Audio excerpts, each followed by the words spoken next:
All right, if you've got a biology exam coming up, don't sweat it. We're about to take a grand tour of animal nutrition. We're going to follow your food on its incredible journey from the very first bite to the very end. Let's get you ready to absolutely ace this thing. So here's our game plan for today. We'll kick things off with the 5 basic steps of nutrition that pretty much all animals follow. Then we're going to take a deep dive into the human digestive system, meet the glands that do all the heavy lifting, and then switch gears to see how cows pull off the trick of living on grass. And of course, we'll wrap it all up with a quick pop quiz to make sure everything sticks. Okay, before we zoom in on us humans, let's zoom out for a second. Because it doesn't matter if you're a bird, a fish, or a person, your body basically follows the same 5-step playbook to turn your dinner into energy. And here is that playbook. First up is ingestion. That's just the fancy word for eating. Then comes digestion, which is all about breaking that food down into tiny, usable molecules. After that, we have the most important step, absorption, where all those good nutrients get into the bloodstream. Then your body can start assimilation, actually using those nutrients to build and repair itself. And finally, anything that's left over gets tossed out through egestion. See? Pretty straightforward. So with those 5 steps in mind, let's start the main tour. We're going to follow a bite of food on its wild ride through the human body, down a path called the alimentary canal. Now try to think of your digestive system not as a bunch of separate organs, but as one single, incredibly long, winding tube. That's the alimentary canal.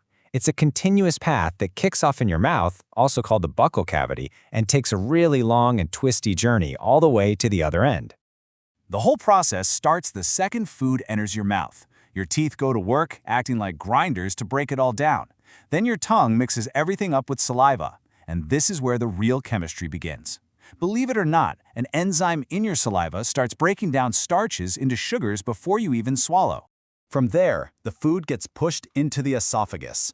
You can just think of this as a muscular slide, using these wave-like contractions to squeeze the food down towards the stomach. And here's a super important tip for your exam. Remember, this part is just for transportation. No digestion, zero, zilch happens in the esophagus. And welcome to the stomach. This is like the muscular blender of the digestive system. This J-shaped bag churns and mixes everything with really powerful digestive juices. It pumps out hydrochloric acid, which not only kills off nasty bacteria, but also creates the perfect acidic environment for enzymes to start breaking down tough proteins. So, from the stomach, we head into the small intestine, and get ready for this number, because it's wild. If you were to actually stretch out an adult small intestine, it would be about 7.5 meters long. That's longer than a lot of cars. Now don't let the name small fool you, because this is where the biggest action happens. All the final juices from the liver and pancreas get squirted in here to finish breaking down carbs, fats, and proteins. But the real magic is on the inside walls. They are covered in millions of these tiny, finger-like things called villi, and their job is to create a huge surface area to absorb every last bit of nutrition into your blood. Whatever's left over then moves into the large intestine. It's much wider but way shorter, only about 1.5 meters long. Its main job is basically the final cleanup. It absorbs water and salts from what's left of the undigested food, and what remains after that is formed into waste, getting it ready to be removed. Now that whole alimentary canal doesn't do all this work by itself. Oh no, it has an essential support crew, the digestive glands. Think of them as the chemical factories producing all the special juices we need to break our food down. Let's meet the big 3. First, you've got your salivary glands, right in the mouth, getting a head start on those starches. Then you have the liver, the biggest gland in your whole body, which produces bile, and that is absolutely essential for breaking down fats. And last but not least, the pancreas, which releases this powerful juice that can break down carbs, fats, and proteins. It's the ultimate multitasker. Okay, so that's us, but what about animals that eat something completely different? I'm talking about animals that literally live on tough, hard-to-digest grass all day, every day. How do they do it? So animals like cows, sheep, and deer are called ruminants, and their secret to living on a diet of grass is this incredibly specialized digestive system. The main feature? A huge, multi-chambered stomach that's designed specifically to break down that tough plant fiber. A ruminant's real secret weapon is the first chamber of its stomach, which is called the rumen. When a cow just swallows a mouthful of grass, it goes right in here. The rumen is basically a giant fermentation tank, and it's full of bacteria that immediately get to work breaking down the grass into this mushy, partially digested stuff called cud.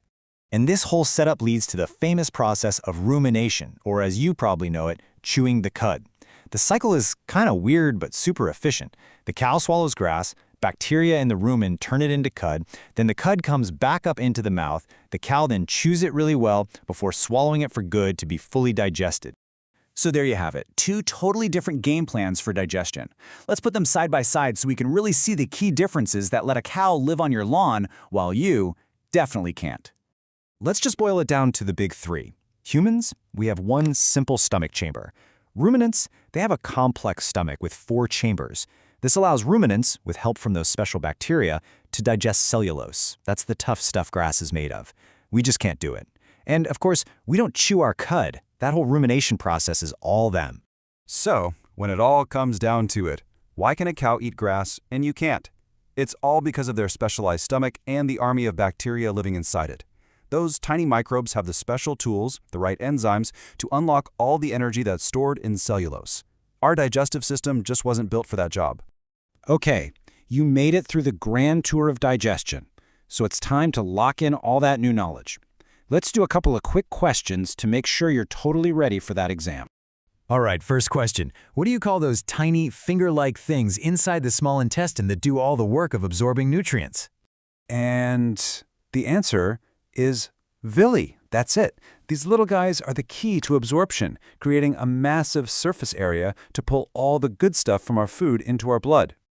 So, we've covered the complex systems in humans and cows. But here's one last thing to think about. How does a tiny, single-celled organism like an amoeba, with no mouth, no stomach, no anything, how does it even eat? It just goes to show you that the basic principles of nutrition apply to all life, no matter how big or small. Thanks for joining this explainer, and seriously, good luck on your exam.